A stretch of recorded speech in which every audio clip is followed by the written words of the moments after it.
What's going on, guys? Today we're going to be doing a better version of the exhaust that I had on the 240. Before we do that, let's roll that intro.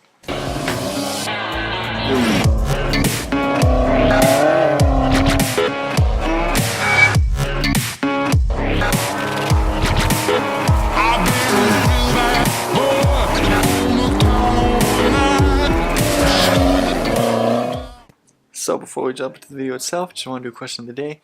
Do you guys think that a hood exit exhaust is better than like a full straight pipe? Let me know. Alright, enough of that. Now we can jump into the video itself.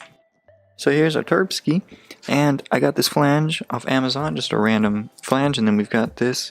It's actually a 2.5 or 2 3/4 to 3 inch, and this flange, the hole there is 2.5 because the turbo housing is 2.5. So we got to go bump up to 3. So then we will add this guy on, just so we can bend it up, just make it a little easier. And we also got to put our O2 sensor bung on this guy. So you might be asking yourself, like, why are you using like this cheap bendy piece and all this other stuff? It's solely for the base map configuration, getting that set up, and then we'll have to drive the car a little bit just to make sure everything's working right. It's solely for that. Before it gets like actually tuned, like it's gonna go to an exhaust shop and they're gonna do the work for me and make it look pretty. So until then, I need a wideband and I need an exhaust to have a wideband. Okay, so here's the plan. Take this guy and weld him there. That's it. Real simple. But I'm gonna have the exhaust shop turn it into a V-band just to make life easier. V-bands are so much fucking better. So they'll have that adapter, the 4-bolt to V-band, and then they'll do that for me, get that sorted just to make life easier. So here's what we got going on. We've got our flange right down there, and then our adapter piece to go from 2 3/4 to 3 inch. And I've got the bolts in because I want to make sure that I can still get a wrench on them and that this is sort of centered. It doesn't have to be perfect, but just to get it to where we can still tighten the bolts and take them off when we need to. So I think we're good there, so I'll tack it down, then we'll throw it on the turbo and see how she fits.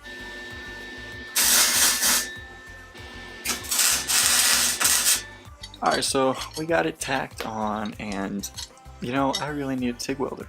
Like, I really do. Like, it's getting bad. I need to get on that. But I need to finish this build too, so a lot of things need to happen. Alright, so let's see how she fits.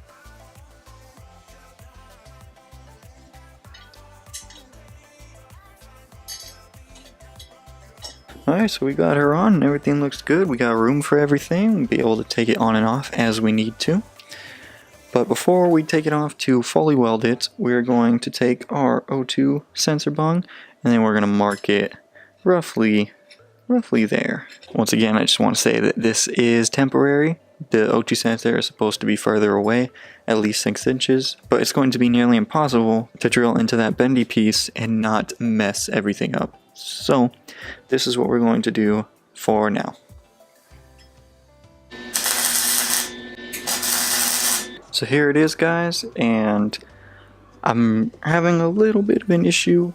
Apart from the welds, don't ignore those, I'm not a welder. But for the bolts, like, I need to get like a super thin bead around there. So I've got to figure out how I'm going to do that. But at the same time, this hole here is smaller than this pipe. So I'm wondering if it'll even create an exhaust leak, because it'll go through there, and then I don't think it'll expand enough to make that an exhaust leak. But at the same time, it's like, what to do? We're gonna let it cool down, and then we'll get the O2 sensor hole drilled, and then we'll weld the bung on, and then we'll figure out what we're gonna do about those guys. Okay guys, so here we go. We got our piece all good. It is temporary. Again, like, I cannot stress that enough, that this is temporary. So now we can get the bendy piece and weld it to the top there. So luckily this bendy piece is 3-inch inner diameter and not outer diameter, so it's 3 inches on the inside and it's a little bit bigger on the outside, like not a whole lot. And our adapter piece is 3 inches on the outside, so it slides right onto it, so it'll give us a better seal. And now we can just work our way around and get her welded up. Alright, so we threw her on, and we do have a couple issues, but overall this is an improvement because now we can put our wideband in.